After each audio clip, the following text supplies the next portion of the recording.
जब जीवन आपको कठिन परिस्थितियों में डालता है तो यह मत कहो मुझे क्यों, बल्कि कहो क्योंकि मैं ही कर सकता हूं।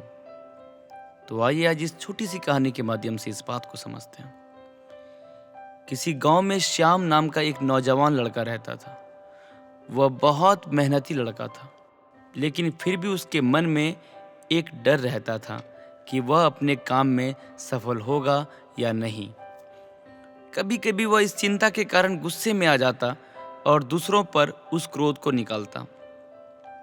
एक दिन उसके गांव में बहुत ही प्रसिद्ध और ज्ञानी साधु का आगमन हुआ।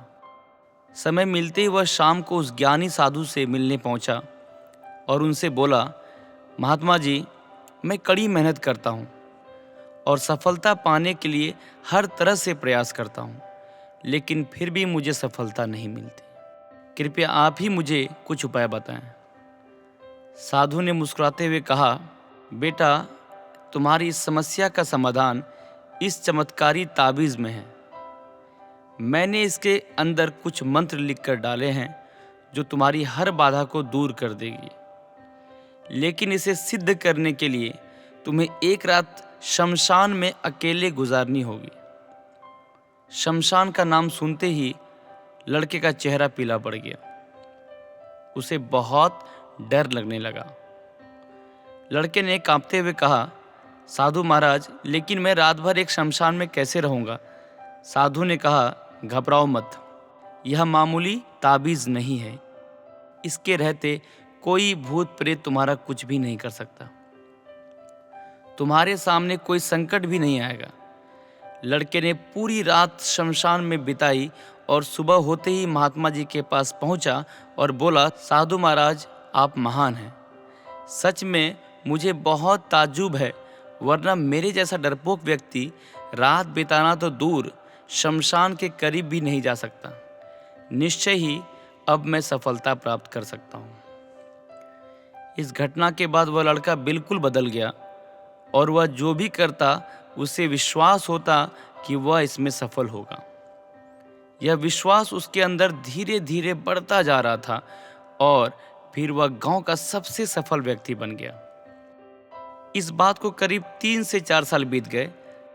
4 साल बाद फिर वही साधु उसके गांव में पधारे। वह लड़का तुरंत उनके दर्शन को गया और उनके द्वारा दिए गए चमत्कारी ताबीज का गुणगान करने लगा। तब महात्मा जी बोले, बेटे, जरा अपनी ताबीज निकाल कर देना। साधु ने वह ताबीज हाथ में लेकर उसे तोड़ दिया। अंदर बिल्कुल खाली था। यह देखकर उसके होश उड़ गए। उसने कहा, मंत्र तो आपने लिखकर डाला था, वह तो है ही नहीं। इसमें तो सिर्फ एक कागज का टुकड़ा मात्र है। फिर तो महात्मा जी यह तो एक मामूली ताबीज है, फिर मुझे सफलता कैसे मिली? महात्मा जी ने उसे समझाते हुए कहा, तुम्हें सफलता इस ताबीज से नहीं मिली, बल्कि तुम्हारे विश्वास की शक्ति ने तुम्हें सफलता दिलाई है। हम इंसानों को भगवान ने एक विशेष शक्ति देकर यहाँ भेजा है और वह है विश्वास की शक्ति। तुम अपने कार्य क्षेत्र में इसलिए सफल नहीं हो पा रहे हो क्योंकि तुम्हें खुद पर यकीन नहीं था, खुद पर विश्वास नहीं था। लेकिन जब तुम ताबीज को बांधे, इसकी वजह से तुम्हारे अंदर एक विश्वास पैदा हो गया और तुम सफल होते चले गए। इसलिए किसी ताबीज पर यकीन करने के बजाय अपने कर्म पर करो, अपनी सोच पर करो, अपने निर्णय पर और खुद पर विश्वास करना सीखो। इस बात को समझो कि जो हो रहा है वह अच्छे के लिए हो रहा है और तुम मेहनत करते रहो। निश्चय ही तुम एक दिन सफलता के शिखर पर पहुंच पाओगे और कामयाब बन पाओगे। तो दोस्तों, इस कहानी से हमें क्या सीख मिलती है? अगर हमें सफल होना है तो हमारे अंदर विश्वास होना चाहिए कि मैं यह कर सकता हूँ, मुझे इस काम में ज़रूर सफलता मिलेगी। इसलिए अपने लक्ष्य को पाने के लिए विश्वास के साथ निरंतर प्रयास करते रहें। एक दिन सफलता आपके कदम चूमेगी। धन्यवाद। मैं भी सूफी आता हूँ फिर एक नई कहानी को लेकर। कहानी अच्छी है, अगर ये कहानी आपको अच्छी लगी तो इसे अपने दोस्तों के साथ शेयर करें ताकि वो भी अपनी ज़िंदगी में इस अच्छे विचार के साथ अपने जीवन को बदल सके।